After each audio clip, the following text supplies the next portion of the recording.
അമേരിക്കയെ വീണ്ടും ഞെട്ടിച്ച് മിഷിഗൺ സംസ്ഥാനത്ത് ഒരു ആരാധനാലയത്തിനുള്ളിൽ അരങ്ങേറിയത് സമാനതകളില്ലാത്ത ക്രൂരത. മിഷിഗണിലെ ഗ്രാൻഡ് ബ്ലാങ്ക് ടൗൺഷിപ്പിലുള്ള ലാറ്റർ ഡേ സെയിൻസ് പള്ളിയിൽ ഞായറാഴ്ച രാവിലെ പ്രാർത്ഥന നടക്കുന്നതിനിടെ ഉണ്ടായ വെടിവെപ്പിൽ 4 പേർ കൊല്ലപ്പെട്ടു. 8 പേർക്ക് ഗുരുതരമായി പരിക്കേൽക്കുകയും ചെയ്തു. പ്രാർത്ഥനാ വേളയിൽ തികച്ചും അപ്രതീക്ഷിതമായാണ് ഒരു പിക്കപ്പ് ട്രക്ക് പള്ളിയുടെ മുൻവാതിലിലൂടെ അതിവേഗം അകത്തേക്ക് ഇടിച്ചു കയറിയത്. 100-ലധികം വിശ്വാസികൾ ആരാധനയ്ക്കായി കുടിയിരിക്കുന്ന പള്ളിയിലേക്ക് ട്രക്ക് ഇടിച്ചു കയറിയതോടെ സംഭവം ഒരു തീവ്രമായ ആക്രമണമായി മാറി. ഈ ദാരുണമായ സംഭവം രാജ്യത്ത് വീണ്ടും ആരാധനാലയങ്ങളുടെ സുരക്ഷയെക്കുറിച്ചുള്ള ആശങ്കകൾ വർദ്ധിപ്പിച്ചിരിക്കുകയാണ്. വാഹനം ഇടിച്ചു കയറ്റിയ ശേഷം ട്രക്കിൽ നിന്നിറങ്ങിയ അക്രമി തോമസ് ജേക്കബ് സാൻഫോർഡ് റൈഫിൾ ഉപയോഗിച്ച് പ്രാർത്ഥനയിൽ പങ്കെടുത്ത വിശ്വാസികൾക്ക് നേരെ നിർത്താതെ വെടിയുയർത്തുകയായിരുന്നു.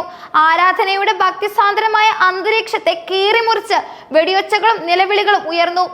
വെടിവെപ്പിന് ശേഷം ആക്രമി പള്ളിക്കെട്ടിടത്തിന് തീയിടുകയും ചെയ്തു. വെടിവെപ്പിലും തീവെപ്പിലുമായി പള്ളിക്കുള്ളിൽ വലിയ നാശനഷ്ടങ്ങൾ ഉണ്ടായി. ഈ തീ അണയ്ക്കാൻ ഫയർഫോഴ്സിന് മണിക്കൂറുകൾ വേണ്ടി വന്നു. ആരാധനാലയത്തെ പൂർണ്ണമായും തകർക്കാൻ ലക്ഷ്യമിട്ടിട്ടുള്ള ഒരു ആസൂത്രിത നീക്കമായിരുന്നു ഇത്. സംഭവ സ്ഥലത്തുണ്ടായിരുന്ന പോലീസ് മേധാവി വില്യം റെന്റിയെ അറിയിച്ചത് പ്രകാരം രാവിലെ 10:25-നോടെയാണ് ഗ്രാൻഡ് ബ്ലാങ്ക് ഫ്ലിക് മേഖലയിലുള്ള Church of Jesus Christ of Latter Day സെയിൻസിൽ ആക്രമണം ഉണ്ടായത്. പള്ളിയുടെ പ്രധാന കവാടത്തിലൂടെയാണ് സാൻഫോർഡ് തന്റെ വാഹനം ഇടിച്ചു കയറ്റിയത്. ആക്രമണ സമയത്ത് ഏകദേശം 100 കണക്കിന് ആളുകൾ പള്ളിക്കുള്ളിൽ ഉണ്ടായിരുന്നു. പരിക്കേറ്റ 8 പേരിൽ 10 പേർക്കാണ് ഗുരുതരമായി പരിക്കേറ്റത്. ഇതിൽ 7 പേരുടെ നില തൃപ്തികരമാണെങ്കിലും ഒരാൾ അതീവ ഗുരുതരാവസ്ഥയിലാണ് തുടരുന്നത്.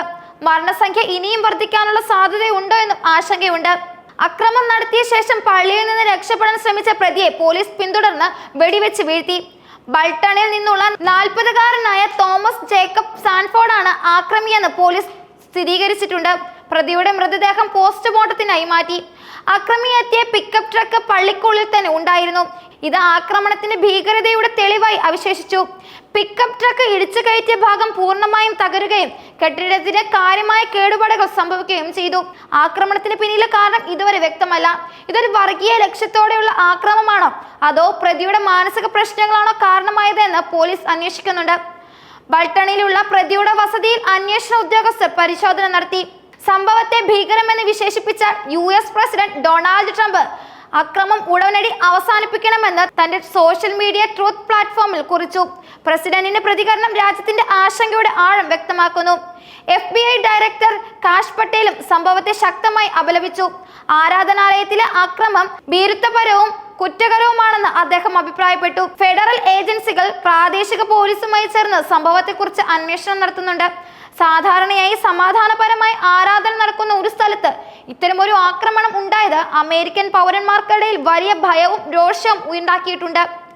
ആരാധനാലയത്തിൽ പോലും സുരക്ഷിതമല്ലാത്ത ഒരവസ്ഥ അമേരിക്കയിൽ വീണ്ടും സംജാതമായിരിക്കുന്നു. ഫ്ലിന്റിന് പുറമെ ഏകദേശം 40,000 പേരടങ്ങുന്ന ഗ്രാൻഡ് ബ്ലാങ്ക് ടൗൺഷിപ്പിലാണ് ഈ പള്ളി സ്ഥിതി ചെയ്യുന്നത്.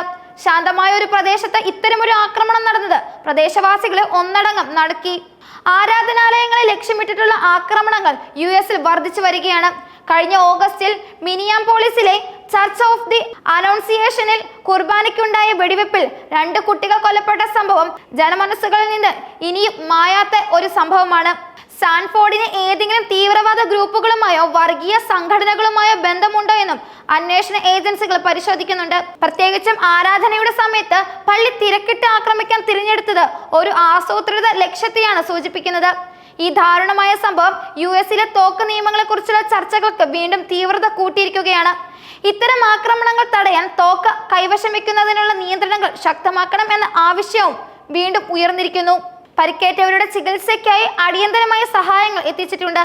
പ്രദേശത്തെ ആശുപത്രിയിൽ പൂർണ്ണ സജ്ജീകരണങ്ങളോടെയാണ് അവ പ്രവർത്തിക്കുന്നതും. Police, fire force, emergency medical service എന്നിവയുടെ ഏകോപനം സ്ഥിതിഗതികൾ നിയന്ത്രിക്കാനും സഹായിച്ചു. പള്ളിയിലെ ദാരുണമായ കൊലപാതകത്തെ തുടർന്ന് ഗ്രാൻഡ് ബ്ലാങ്ക് ടൗൺഷിപ്പിലും സമീപ പ്രദേശങ്ങളിലും സുരക്ഷാ ക്രമീകരണങ്ങൾ ശക്തമാക്കിയിട്ടുണ്ട്. മറ്റ് ആരാധനാലയങ്ങൾക്ക് പോലീസ് സംരക്ഷണം ഏർപ്പെടുത്തുകയും ജനങ്ങളോട് ജാഗ്രത പാലിക്കാൻ നിർദ്ദേശം നൽകുകയും ചെയ്തു.